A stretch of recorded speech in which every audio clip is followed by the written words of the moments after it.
মে মাসের শুরু, বাড়ছে উষ্ণতা, বিদায় নিচ্ছে বর্ষা।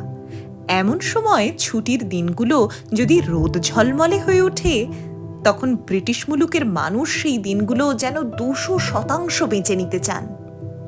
উত্তুঙ্গ পাহাড়, সবুজ বনভূমি ছাড়াও ব্রিস্টলের একটা চোখ জুড়োনো সুন্দর জায়গা হলো হারবার সাইড, পুরাকালের পোতাশ্রয়। এখন সেটাই শহরের প্রাণকেন্দ্র। রবিবারের ছুটির দিন মানুষজন মেতে আছেন রেস্তোরাঁ, বারে কিংবা এই হারবার সাইডেই করছেন পিকনিক। এই চোখ জুড়োনো সুন্দর হারবার সাইডের একটা ইতিহাস আছে। সেই ইতিহাস যে সর্বাঙ্গীন সুন্দর এমন বলতে পারি না, তবে সেসব কথা বলবো না হয় পরের ভিডিওতে। আজকের ভিডিওতে এই ছুটির দিনের খুশির আমেজটুকুই থাক।